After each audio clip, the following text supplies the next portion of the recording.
Welcome back to my YouTube channel. Today we're going to be discussing all things real estate and more so focusing in on the Durham region. In this video, I'm going to be talking about what happens in the event that a sale has occurred, but the new buyers want to walk away from the deal because the property does not appraise at the purchase price that they purchased for.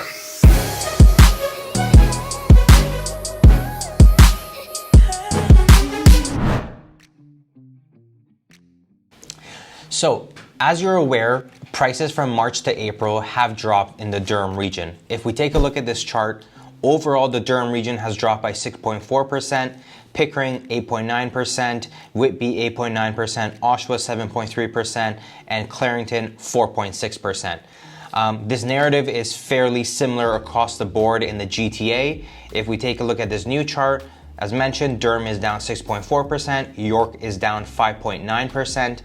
Toronto remains fairly stable, but the Peel region is down 2.1%, Halton 8.7%, and Simcoe County 11.6%.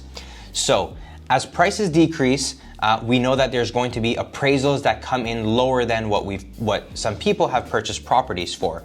What I want to do is I want to show you an example of a property that has essentially seen this happen. We're going to be talking about what happens in the event that that person who made that purchase now decides to walk away from the deal.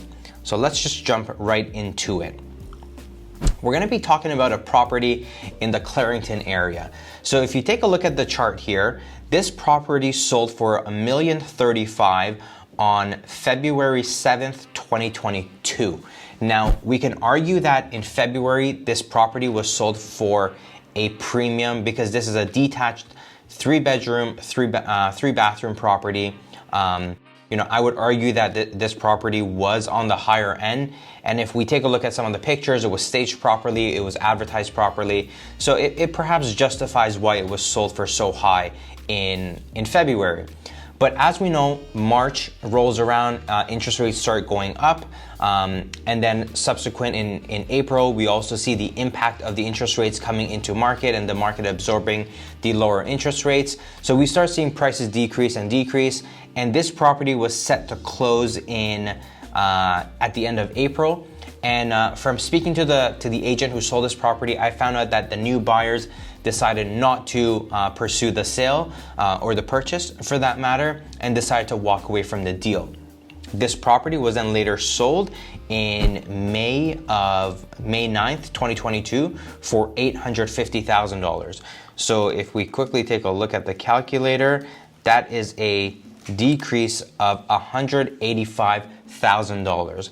So what happens in the event that the buyers who purchased for $1,035,000 decide not to close on the property? Well, essentially, the listing agent has to make an attempt to resell this property in the open market and has to make a reasonable attempt to sell it at a fair market value today. So, as we can see, they listed the property back on the MLS and it was sold for $850,000. Now, the people who sold this property initially for $1,035,000 have to essentially go to their lawyers and essentially sue for any damages that they've incurred. So we know that they've incurred a loss of $185,000.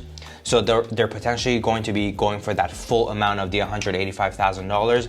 But they may have also incurred some additional charges in the sense that they may have to now carry the mortgage on the property when it was initially sold. So let's say it was sold and the closing date was May 1st, but now the new sale isn't going to close until the end of May. So they may have another month of mortgage payments that they have to incur.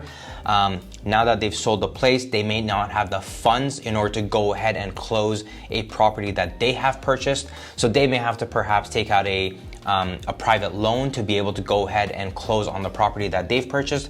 So any cost that they've incurred from the point that the first purchase was supposed to close to the new closing date, those are losses that the seller has incurred and perhaps has the right to go after these damages in court. So the message here is that if you purchase a property and the appraisal came in lower and you decide not to purchase on the property, you are likely going to be facing some lawsuits in terms of having to pay for any losses that the original seller has incurred in this process. So The key takeaway here is that if you're purchasing a property in this market, in a market where there's a shift, you really want to make sure you do your best, you negotiate your best to purchase a property with a financing clause, which essentially gives you the right to do an appraisal on the property. And if the appraisal comes in at the dollar amount that you've paid for the property, great. But if it comes in lower, then you perhaps can have some sort of conversation on what you're going to do regarding the price. You're either going to close and pay that additional funds, that additional sum out of pocket, or you're simply going to walk away from the deal. If you'd like to avoid this scenario, feel free to book a 15-minute call with me via my link below. And on this call, we can talk about your personal scenario and what you're looking to achieve.